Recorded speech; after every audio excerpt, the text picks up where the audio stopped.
మిమ్మల్ని ఎప్పుడైనా నగలు తీసుకొని ఇవ్వక ఇబ్బంది పెట్టారా? అలా ఇవ్వకపోతే మీరేం చేస్తారు? మొబైల్ మసాలా వారి 3 ముక్కల్లోకి వెళ్ళిపోదాం.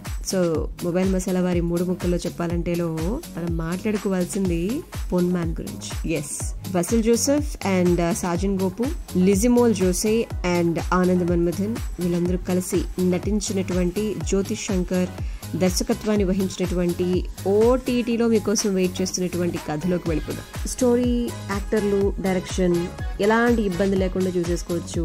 తెలుగులో కూడా మీకు అవైలబుల్ గా ఉంటుంది. ఎంగేజింగ్ గా, ఎంటర్టైనింగ్ గా సాగేటువంటి పొన్ మ్యాన్ గురించి మాట్లాడుకుంటే ముందుగా మొదటి మాట, అవసరం కోసమో ఇబ్బందిగా ఉందనో ఫ్రెండ్సో బంధువులో డబ్బో వస్తువులు అడిగి తీసుకుంటూ ఉంటారు. పని పూర్తయిపోయిన తర్వాత వాళ్ళని తిరిగిమ్మని చెప్తే మాత్రం అది తేలిగ్గా వాళ్ళకి మనసు ఒప్పదు. అడిగితే చూద్దాంలే అంటారు, ఇస్తానులే అంటారు, అది చెప్తారు ఇది చెప్తారు, మొత్తానికి టైంపాస్ చేస్తూ ఉంటారు.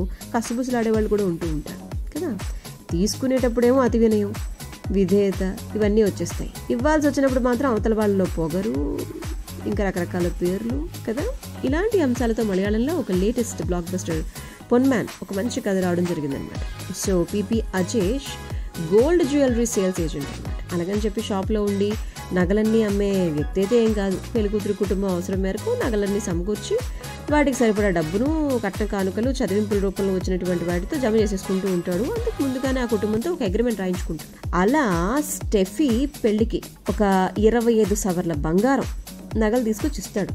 పెళ్ళైపోయిన తర్వాత వచ్చిన కానుకలన్నీ లెక్కేస్తే బంగారం విలువలో సగం కూడా రాదు. సరే, వచ్చిన చదివింపుల మేరకు డబ్బులని మినహాయించుకుని మిగిలిన వాటికి నగలు ఇవ్వమని చెప్పి అడిగితే అదిగో ఇదిగో అని చెప్పి అంటారే కానీ ఆ కుటుంబం నగలు ఇవ్వదనమాట. ఈలోగా స్టెఫీ తన హస్బెండ్ మరియానో అతనితో కలిసి అత్తారింటికి వెళ్ళిపోతుంది. మరి అజేష్ ఆ నగల్ని అత్తారింటికి వెళ్ళిపోయిన అమ్మాయి దగ్గర నుంచి ఎలా రాబట్టాడు? స్టెఫీ భర్త మరియానో నుంచి ఎలాంటి ఇబ్బందికర సిచ్యువేషన్స్ ఎదురవడం జరిగింది?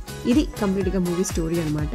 సో నెంబర్ 2, మన మాస్ హీరోలు అయితే వేరొకరు స్వాధీనం చేసుకున్న డబ్బు, నగదు ఒక్క వార్నింగ్, ఫైట్ తో వెనక్కి రప్పించేస్తారు. హీరో వసీల్ జోసెఫ్ మాస్ హీరో కాదు, కండలుండవు, అనుకున్న మాట ప్రకారం ఇవ్వకుండా దాచుకున్న నగల్ని మరి అటువంటి వ్యక్తి ఎలా వెనక్కి తెచ్చుకున్నాడు అనేటువంటి విషయాన్ని ఒక 2 గంటల పాటు చెప్పుకున్నాడు అనమాట. ఇలాంటి సందర్భంలోనే డైరెక్టర్ జ్యోతిష్ శంకర్ ఒక మంచి మ్యాజిక్ చేశారని చెప్పాలి. అదే పొన్ మ్యాన్ స్టోరీ అని చెప్పుకోవాలి. ప్రతి మనిషిలో కూడా 2 ముఖాలు ఉంటాయి.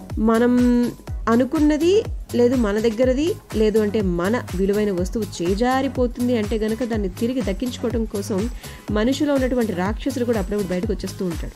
అజేష్ తన నగలు తిరిగి ఇవ్వాల్సిందే అని చెప్పి పట్టుబడితే అతడినే చంపాలని చెప్పి Steffi brother Bruno and Steffi husband Mariano ఇద్దరు అనుకుంటారు. కానీ నీతి నిజాయితీ అనేటువంటి మరో ముఖం కూడా ఉన్నటువంటి బ్రూనో ఆ పని చేయలేకపోతాడు. పెళ్లి నగల విషయం చెల్లెలి భర్త మరియానోకు తెలిసిన తర్వాత అటు అతడికి సర్ది చెప్పలేక ఇటు అజేష్ ను మోసం చేశానన్న బాధతో బ్రూనో ఉరివేసుకోవాలని చెప్పి అనుకుంటాడు. అలాంటప్పుడు అజేష్ పలికేటువంటి ఆ మాటలు వింటే చిన్న చిన్న కష్టాలకి ఆత్మహత్యలు చేసుకుంటున్నటువంటి వారికి ఒక గుణపాఠంలా అనిపిస్తుంది అనమాట. తన భార్య తెచ్చిన నగలు తన సొత్తుగా భావించేటువంటి మూర్ఖుడైనటువంటి మరియానో మాత్రం అజేష్ పై హత్య ప్రయత్నం చేస్తాడు. కానీ ఆ నగలు తిరిగి వసూలు చేసేందుకు అజేష్ వేసేటువంటి ప్లాన్, మరియానో చేతిలో నుంచే వాటిని తీసుకునేటువంటి ఆ సన్నివేశాలు భలే సాగుతాయిలండి చివరి వరకు. అలా అని చెప్పి ఉత్కంఠతను పెంచుతూ వినోదాన్ని కూడా అందిస్తాయి అనమాట. సో అజేష్ స్టెఫీల మధ్య ఒక ఎంటర్టైనింగ్ సన్నివేశంతో కూడుకున్నటువంటి ఆ క్లైమాక్స్ అయితే గనక ఖచ్చితంగా బాగుంటుందని చెప్పుకోవాలి. జయ జయ జయ జయ హే అండ్ గురువాయూర్, అంబల నాదయిల్ అండ్ సూక్ష్మదర్శిని వంటి సినిమాలతో ఓటీటీ ద్వారా తెలుగు ప్రేక్షకులకు వసీల్ జోసెఫ్ బాగా పరిచయం. వాస్తవికతకు దగ్గరగా ఉండేటువంటి క్యారెక్టర్స్ ని ఎంచుకొని అలరించేస్తూ ఉంటాడు. అందులో కూడా అజేష్ గా అతని పర్ఫార్మెన్స్ అయితే గనక అందరికీ నచ్చేస్తుంది.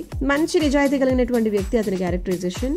కష్టాలు ఏమైనా ఎదురైతే గనక తెలివితేటలు, ధైర్యం రెండూ కలగలిసినటువంటి పాత్రలో ఒదిగిపోయారు ఆయన. స్టెఫీగా లిజోమోల్ జోసే అండ్ మరియానోగా సాజన్ అండ్ బ్రూనోగా ఆనంద్ వారి క్యారెక్టర్స్ కి న్యాయం చేశారు. అండ్ సాంకేతికంగా కూడా సినిమా నచ్చేస్తుంది అందరికి. డైరెక్టర్ గా ఆయన చాలా చిన్న పాయింట్ ఎంచుకున్నారు. మరి ఆ కథకు తగినటువంటి విధంగానే క్యారెక్టర్స్ ని తీర్చిదిద్దుకున్నారు.